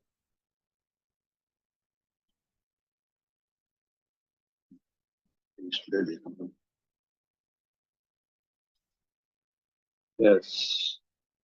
So we clean house with the family, asking each morning in the meditation that our creator, C capital ആണ് അഥവാ God, show us the way of patience, tolerance, kindness and love to everybody എന്ന് നിങ്ങൾ എഴുതി ചേർത്ത് വെച്ചാൽ, ഇംഗ്ലീഷിലുള്ളവരാണ് ഇംഗ്ലീഷിൽ, അല്ലെങ്കിൽ മലയാളത്തിലുള്ളവർ എല്ലാവരോടും എഴുതി ചേർത്ത് കഴിഞ്ഞാൽ നല്ലതായിരിക്കും. അതൊരു സജഷൻ മാത്രമാണ്. ഞാൻ അടുത്ത ഭാഗത്തേക്ക് വരാം. ആത്മീയ ജീവിതം എന്ന് പറയുന്ന ഒരു തത്വമല്ല, അത് നാം ജീവിച്ചറിയേണ്ട ഒന്നാണ്. ആരുടെയെങ്കിലും കുടുംബാംഗങ്ങൾ ആത്മീയ തത്വങ്ങൾ അധിഷ്ഠിതമായ ഒരു ജീവിതം നയിക്കുന്നുള്ള ആഗ്രഹം പ്രകടിപ്പിക്കുന്നില്ലെങ്കിൽ അവരെ അതിനെ നിർബന്ധിക്കരുതെന്നാണ് തോന്നുന്നത്. അപ്പൊ ആത്മീയ ജീവിതം എന്ന് പറയുന്നത് ഒരു തത്വമല്ല. Spiritual life is not a theory, we have to live it. We have to live it എന്ന് ഇംഗ്ലീഷിൽ ഇറ്റാലിക്സിലാണ് കൊടുത്തിരിക്കുന്നത്. ഇതിന്റെ അർത്ഥം നിങ്ങൾക്ക് മനസ്സിലായില്ല. എപ്പോഴും പറയാറുണ്ട്, ഇറ്റാലിക്സ് വേർഡ്സിൽ ബിഗ് ബുക്കിൽ എഴുതിയിരിക്കുന്ന വാക്കുകൾ വളരെ ഇമ്പോർട്ടന്റ് ആയിട്ടുള്ള വാക്കുകളെയാണ്. We have to live it. Theory വായിച്ച് പഠിച്ചിട്ട് കാര്യമില്ല. ഇത് നമ്മൾ പ്രാക്ടിക്കലായിട്ട് നമ്മുടെ ജീവിതത്തിൽ കൊണ്ടുവരണം.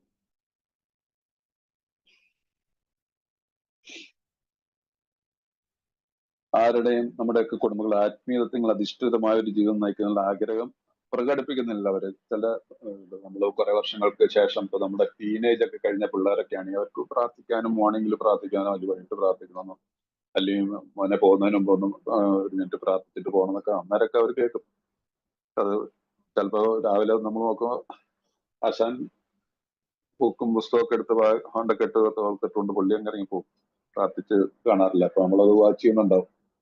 അപ്പൊ അങ്ങനെയുള്ളവരോട് നമ്മൾ ഫോഴ്സ് ചെയ്യേണ്ട ആവശ്യമില്ല എന്നാണ് നമ്മുടെ ബുക്ക് പറയുന്നത്. അതുകൊണ്ട് അവരോട് നിർബന്ധിക്കുന്നിരുന്നാണ് തോന്നുന്നത്. അത് ഓരോരുത്തരുടെയും സാഹചര്യം അനുസരിച്ച് നമുക്ക് ചെയ്യാം. ചിലപ്പോൾ ചില കുട്ടികൾ അനുസരണമുള്ള കുട്ടികളാണ്, അത് ചിലപ്പോൾ മറന്നുപോയിട്ടാണെങ്കിൽ പറയാ ചേട്ടാ ഒരു 2 മിനിറ്റ് നേരത്തെ ഉണ്ട് നിനക്ക് പോകാൻ, പ്രാർത്ഥിച്ചിട്ട് പോയിക്കൂടെ എന്നൊക്കെ പറയുമ്പോൾ ചില കുട്ടികൾ സാധാരണഗതിയിൽ ഒരു മാറ്റം ഉണ്ടാവും. കാരണം ദൈവമല്ലേ ഇതിന്റെ ഇടയ്ക്കൊക്കെ പ്രവർത്തിക്കുന്നത്. ചിലരുടെ അത് ഉണ്ടാവില്ല. അപ്പൊ അതിന് നമ്മൾ അതിനാണല്ലോ ഈ നമുക്ക് മാറ്റുവാൻ പറ്റാത്തവയെ മാറ്റുവാനുള്ള ആ ഒരു ധൈര്യം, അല്ല മാറ്റുവാനുള്ള അംഗീകരിക്കാനായിട്ടുള്ള കഴിവ്, അല്ലെ? മാറ്റുവാൻ പറ്റാത്തവയെ സ്വീകരിക്കുവാനുള്ള. അപ്പൊ എനിക്ക് മാറ്റുവാൻ പറ്റാത്ത എന്റെ മകനെ അല്ലെങ്കിൽ എന്റെ ഭാര്യയെ I can accept as there as. അവരെങ്ങനെയാണ് ആ രൂപത്തിൽ അക്സെപ്റ്റ് ചെയ്യുന്നത്. കാരണം ഞാൻ ഐ സ്റ്റോപ്പ് ഫൈറ്റിംഗ്. അപ്പൊ അതുകൊണ്ട് ഈ കാര്യം ശ്രദ്ധിച്ചു കഴിഞ്ഞാൽ നന്നായിരിക്കും. കാരണം നമ്മൾ എപ്പോഴും പ്രതീക്ഷ വെക്കണം, നമ്മുടെ ജീവിതത്തിൽ, എന്റെ ജീവിതത്തിൽ ദൈവത്തിന്റെ ഇടപെടൽ ഉണ്ടാവും എന്നുള്ള ഒരു വിശ്വാസം ഉണ്ടായിരിക്കണം. ആത്മീയ കാര്യങ്ങളെ കുറിച്ച് നാം അവരോട് നിരന്തരമായി പറഞ്ഞുകൊണ്ടിരിക്കരുത്. സമയമാകുമ്പോൾ അവർ മാറിക്കൊള്ളും.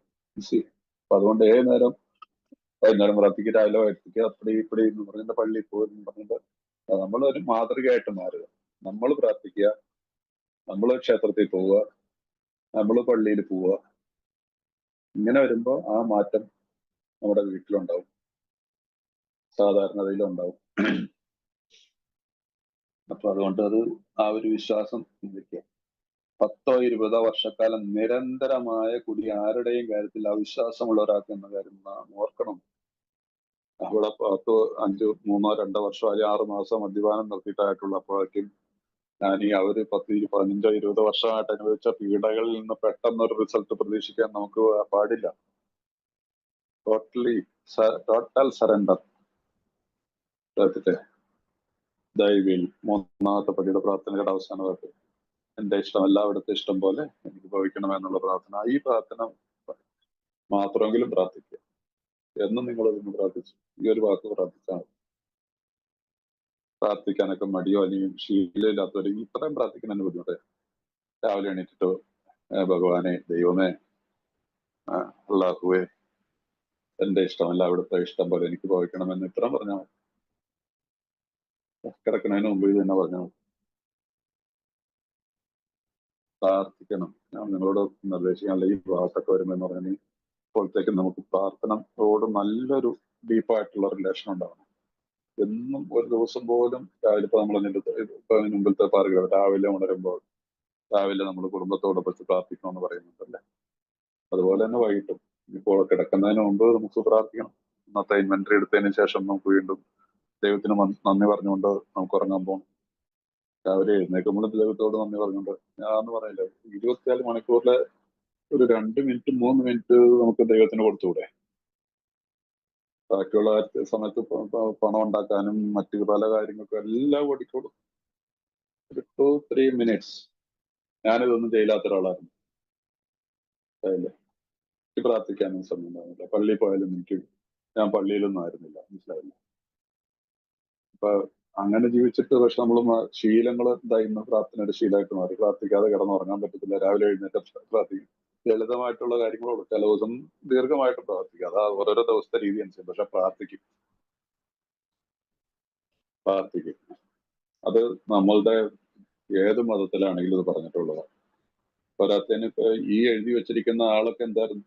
അഗ്നോസ്റ്റിക് ആയിരുന്നു അല്ലെ? ബിൽ വിൽസൺ ഒരു അഗ്നോസ്റ്റിക് ആയിരുന്നു. അവസാന ഇദ്ദേഹം ഈ പ്രാർത്ഥനകളൊക്കെ കമ്പോസ് ചെയ്തിരിക്കുന്നു.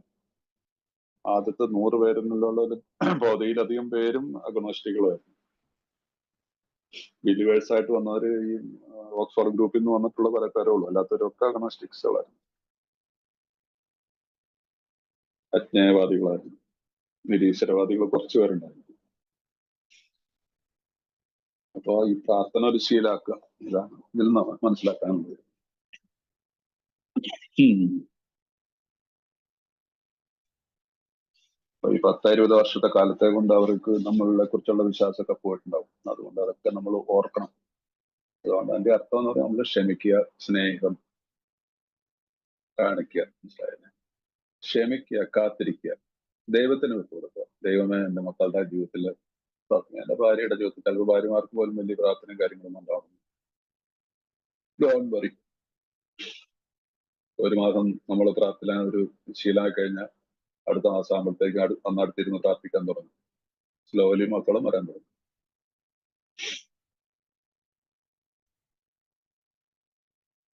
അല്ലാതെ വേറെ വഴിയില്ല, മനസ്സിലായില്ല? നമ്മൾ വിചാരിക്കുന്ന മാതിരി കാര്യങ്ങൾ നടക്കത്തില്ല, അത് മനസ്സിലാക്കും.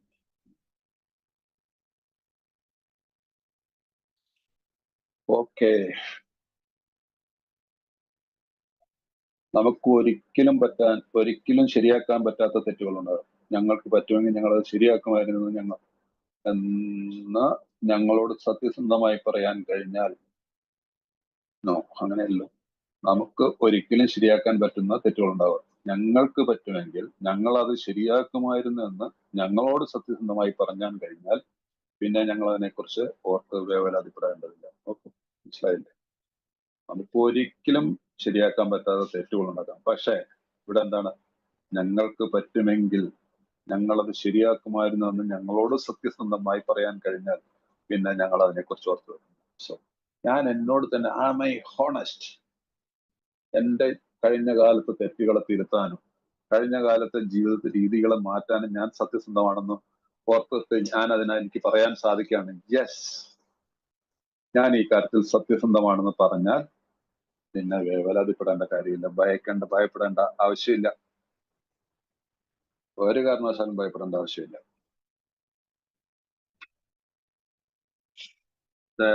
There may be some wrongs we can never fully right. We don't worry about them if we can honestly say to ourselves that we could right them if we could.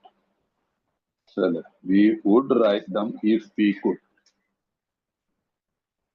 Some people cannot be seen. We send them a honest letter. പരിഹാര പ്രക്രിയയുടെ ഭാഗത്താണല്ലോ അപ്പൊ നിൽക്കുന്ന. അതിനകത്ത് എന്താണ്, yes, നമുക്ക് നമ്മുടെ list 8-9 പടിയുടെ ഭാഗത്ത് കൂടിയാണെന്ന് അറിയാലോ. അപ്പൊ ഇവിടെ നമുക്ക് എന്താണ് പറയുന്നത്, കുടുംബമായിട്ടുള്ള ലിവിങ് കമന്റ്സ് നടന്നുകൊണ്ടിരിക്കുന്നു. ഇനിയിപ്പോ നമുക്ക് ഒരിക്കലും നേരിട്ട് കാണാൻ പറ്റാത്ത ആളുകളുണ്ടാവാം, നേരിട്ട് കാണാൻ പറ്റാത്ത. അപ്പൊ എനിക്ക് UK-ൽ ഉള്ള ഒരാളോട് ഞാൻ തെറ്റ് ചെയ്തിട്ടുണ്ടെങ്കിൽ എനിക്ക് അദ്ദേഹത്തിനോട് എന്താ ചെയ്യാൻ പറ്റും? നേരിട്ട് വിളിക്കാനോ അല്ലെങ്കിൽ അങ്ങനെയുള്ള ഒരു അക്കാലത്ത് ഇങ്ങനെ ഇല്ല. ഇപ്പോഴെല്ലാം നമുക്ക് ഫേസ് ടു ഫേസ് ഒക്കെ വിളിക്കാം. ഇത് എഴുതുന്ന കാലത്തിൽ ഇതൊന്നും ഇല്ലാത്തതും കൂടെ നമ്മൾ ഓർക്കണം. അപ്പൊ അങ്ങനെയുള്ളപ്പോ എന്താണ് ചെയ്യുന്നത്? നമ്മളവർക്ക് സത്യസന്ധമായ ഒരു കത്തയക്കുന്നു. എനിക്കിങ്ങനെ ഒരു തെറ്റ് പറ്റിയിട്ടുണ്ട്, ഞാൻ നിന്നോടൊരു തെറ്റ് ചെയ്തിട്ടുണ്ട്, വിശ്വാസവഞ്ചന ചെയ്തിട്ടുണ്ട്. ഏതായാലും ആണുങ്ങളായിട്ടോ ചിലപ്പോൾ സുഹൃത്തായിരിക്കും. അങ്ങനെയുള്ളൊരു സാഹചര്യം അവരുടെ കയ്യിൽ തന്നെ ഇതെത്തുള്ളൂ എന്നുള്ളൊരു രീതിയിലാണ് നമ്മളൊരു കത്തയക്കുന്നത്. സ്വന്തം ചേട്ടനോടായിരിക്കും, അനിയനോടായിരിക്കാം, അവനോട് നമ്മൾ ദ്രോഹിച്ചിട്ടുണ്ടാവാം. അല്ലെങ്കിൽ നമ്മൾ വിദേശത്തായിരിക്കാം, അവര് നാട്ടിലാണെങ്കിലും നമുക്ക് നേരിട്ടയക്കാം, ഒരു കത്തയക്കാം. വിളിച്ച് സംസാരിക്കാനൊക്കെ പറ്റില്ല, വിശദമായിട്ടൊരു കത്തയക്കാം. സുഹൃത്തുക്കളാവാം, ആരായാലും ആ ഒരു നല്ലൊരു ഓപ്ഷൻ തന്നിട്ടുണ്ട്. ചിലരുടെ കാര്യത്തിൽ തെറ്റുപറ്റുന്നത് ശരിയാക്കൽ നീട്ടിക്കൊണ്ടുവന്നത് തക്കതായ കാരണം ഉണ്ടായിരിക്കാം. പക്ഷെ ഒഴിവാക്കാൻ പറ്റുമെങ്കിൽ ഞങ്ങൾ ഇത് താമസിപ്പിക്കാറില്ല. ചില ആളുകളുടെ കാര്യത്തിൽ ചിലപ്പോൾ സാധിക്കുന്നു വരില്ല. അതൊരു റീസണബിൾ ആണോ എന്നുള്ളത് സ്പോൺസറുമായിട്ട് സംസാരിക്കുക. തൽക്കാലം അത് നമുക്ക് പിന്നെ പെൻഡിങ്ങിൽ വെക്കാൻ പറയാൻ നമുക്ക് സാധിക്കണം. അത് ഒറ്റയ്ക്ക് തീരുമാനമായിട്ട് എടുക്കാതിരിക്കുക. പക്ഷെ ഒഴിവാക്കൽ പറ്റുമെങ്കിൽ ഞങ്ങൾ ഇത് താമസിപ്പിക്കാറില്ല. ഏറാൻമൂളികളാകാതെയും ഉപയോഗശൂന്യരാകാതെയും നാം സാമാന്യ ബുദ്ധിയുള്ളവരും നയപരമായ സമീപനവും മറ്റുള്ളവരോട് പരിഗണനയുള്ളവരും വിനയാന്വിതരുമായിരിക്കണം. ദൈവത്തിന്റെ ആളുകൾ എന്ന നിലയ്ക്ക് ഞങ്ങൾ സ്വന്തം കാലുകളിൽ നിൽക്കുന്നു. ഞങ്ങൾ ആരുടെ മുമ്പിലും ഇഴയേണ്ട ആവശ്യമില്ല. എത്ര വലിയ വാക്കാണ് ദൈവം. ഇതിൽ വലിയൊരു വാക്ക് പറയാനുണ്ട്. ഇംഗ്ലീഷിൽ എഴുതിയിരിക്കുന്ന വാക്കെന്താണ്?